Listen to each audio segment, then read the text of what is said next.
Hello students of class 7 and 8. We are going to explain some basic facts and the whole basic algebra of क्या कहते हैं for class 6, class 7th and the class 8. Basic of algebra में वही सारे terms को हम explain करने जा रहे हैं जो टर्म्स क्लास 6 और 7 के स्टूडेंट्स अभी तक पढ़े हैं।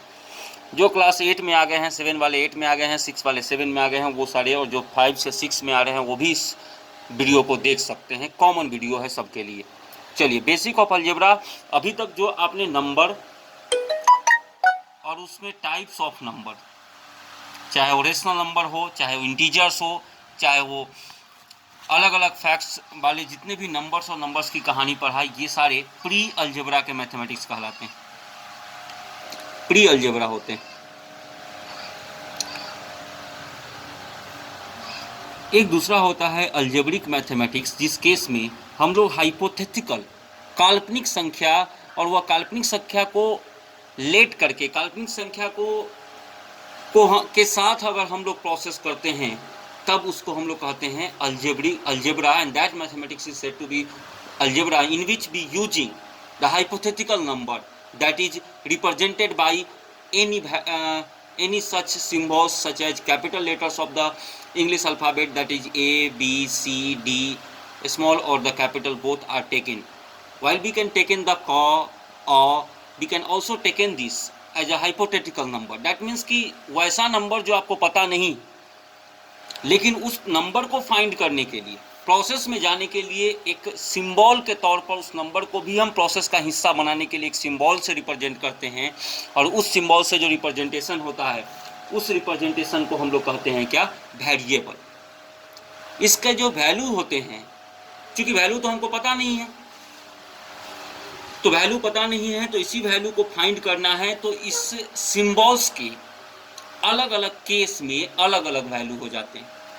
मान लेते हैं 5a equal to 4, so a equal to, यहाँ पर अगर इसको इधर मल्टीप्लाई कर रहा है तो इधर आएगा, डिवाइड करेगा तो 4/5, x plus 5 equal to 0, so x equal to -5, so x minus 5 equal to 0, then x equal to 6।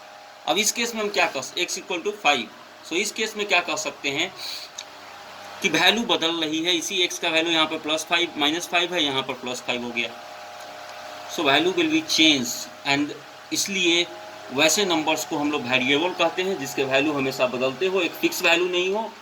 Case और सिचुएशन के अनुसार जहाँ पे हम उस वेरिएबल का उपयोग कर रहे हैं, वह नंबर उस वेरिएबल का उपयोग कर रहे हैं, वहाँ पे उसकी एक नंबर हम फाइंड आउट करने के लिए जिस सिंबल का यूज करते हैं उसी को हम लोग वेरिएबल कहते हैं। So a number which can take various numerical values is known as variable. एक और इसके बारे में दूसरी बात ये भी कह सकते हैं, a number which is power of another variable where the power is not 0 is also a variable.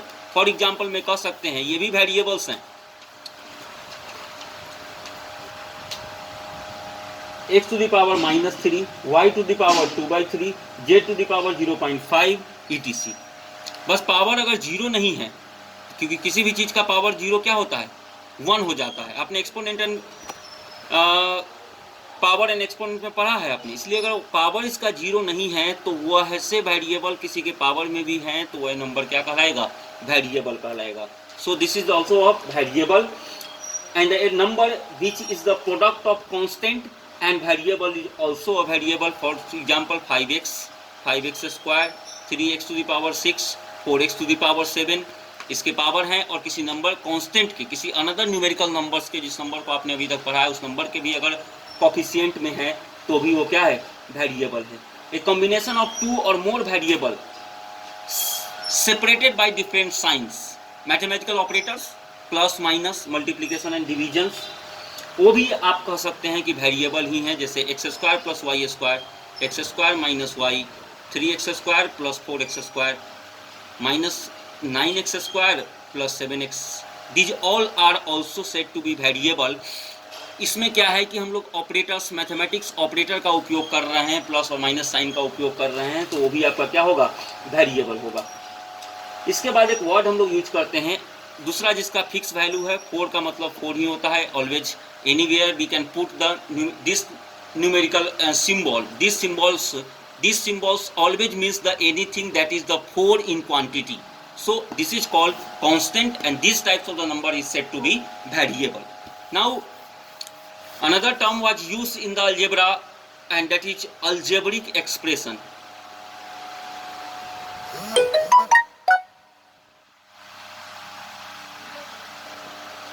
Algebraic expression क्या होता है? जब यही कांस्टेंट और वेरिएबल्स आपस में मिलते हैं तो पहली अल्जेब्रिक एक्सप्रेशन को समझने से पहले एक टर्म शब्द समझ लीजिए। टर्म क्या होता है कि एक कांस्टेंट और एक वेरिएबल मिला तो ये एक टर्म बन गया। So constant and variable separated by how, but this is a term, 5x is a term and y is a, यानी each variable in itself is a term. और अनदर भाषा में हम ये भी कह सकते हैं कि टर्म ही मिलकर आपस में किस चीज को फॉर्म करते हैं? अलजेब्रिक एक्सप्रेशन को फॉर्म करते हैं। जब ये टर्म्स सेपरेटेड हो जाते हैं मैथमेटिकल ऑपरेटर का उपयोग करके, प्लस माइनस और the fractional form, decimal form, power form, सभी फॉर्म्स में अगर वह आपस में कंबाइन हो जाता है, तब एक जो आपके सामने अलजेब्रा की कम्बिनेशन होती है, द कम्बिनेशन ऑफ टर्म्स होता है, उसको हम लोग कहते हैं क्या? Algebraic expression. That's why the 5x to the power 6 plus 3y to the power 5 plus 9x. These are the 3 terms, and these 3 terms combined with the 2 symbols of plus sign and then a form that is called algebraic expression. This combination is called algebraic expression. So आशा करते हैं अब ये दो बातें अभी आप समझ रहे होइएगा, अलजेब्रा में वेरिएबल कांस्टेंट क्या है और अलजेब्रिक एक्सप्रेशन और टर्म में आपस में क्या रिलेशन। सो दूसरा एक वर्ड आता है कोफिशिएंट।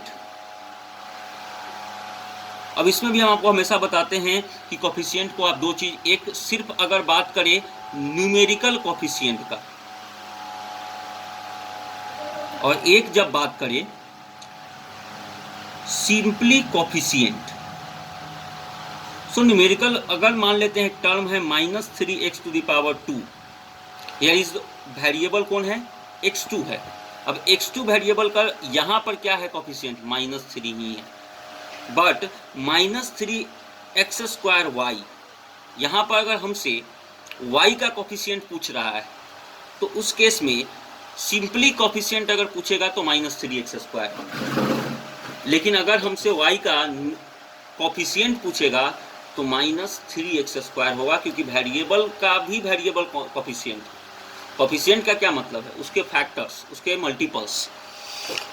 सो कोफिशिएंट हमेशा न्यूमेरिकल और इस तरीके से कोफिशिएंट आप फाइंड कर सकते हैं किसी भी टर्म का। सो टर्म का हमेशा एक कोफिशिएंट होता है, और न्यूमेरिकल कोफिशिएंट सिर्फ उसमें से हम लोग कांस्टेंट को लेते हैं, और सिंपली अगर कोफिशिएंट कहता है तो फिर उसमें हम उसके वेरिएबल्स को भी कंक्लूड करेंगे जो वेरिएबल उसके पास में है।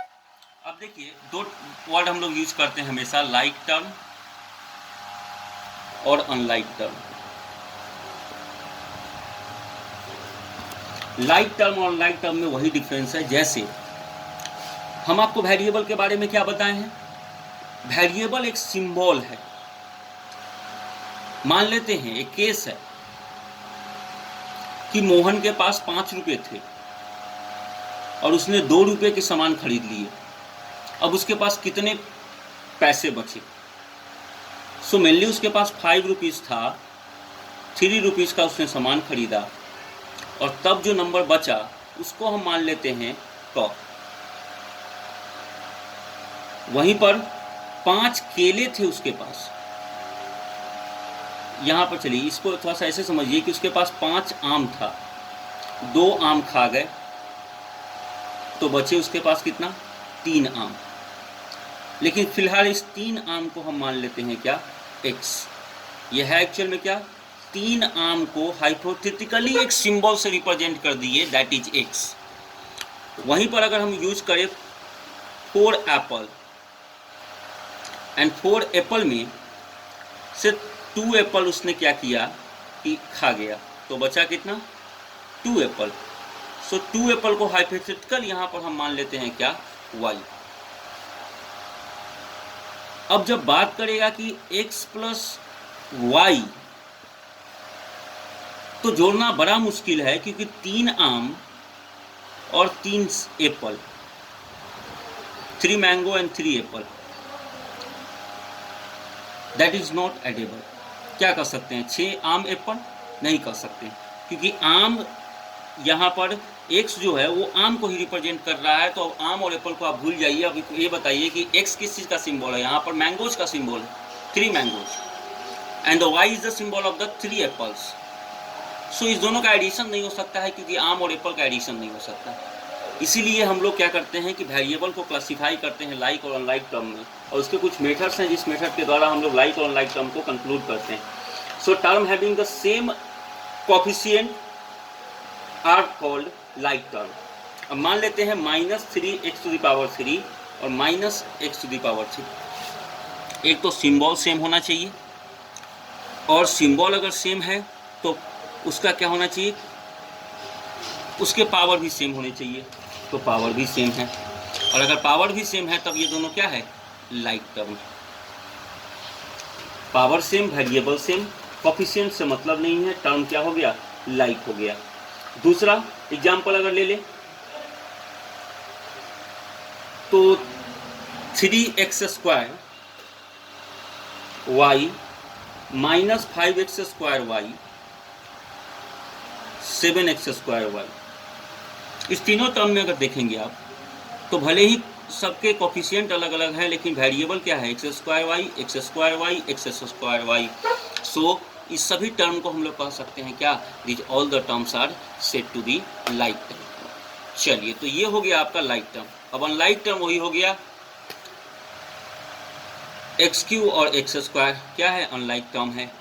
x⁵, x⁶, 3x² y, 3xy², सब क्या है? अनलाइक टर्म है, क्योंकि ये विभिन्नताएं हैं इनमें, ना पावर सेम है और ना ही उसके वेरिएबल कोफिशिएंट सेम है। इस वजह से ये क्या कहलाएंगे? अनलाइक टर्म कहलाएंगे। यानी the terms having the different literal coefficient are called unlike term. अब इसके आधार पर टर्म को हम लोग क्या करते हैं कि टर्म को भी हम लोग क्लासीफाई करते हैं, अलजेब्रिक टर्म को हम लोग क्लासीफाई करते हैं। लेकिन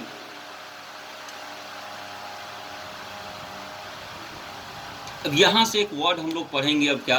पॉलिनोमियल।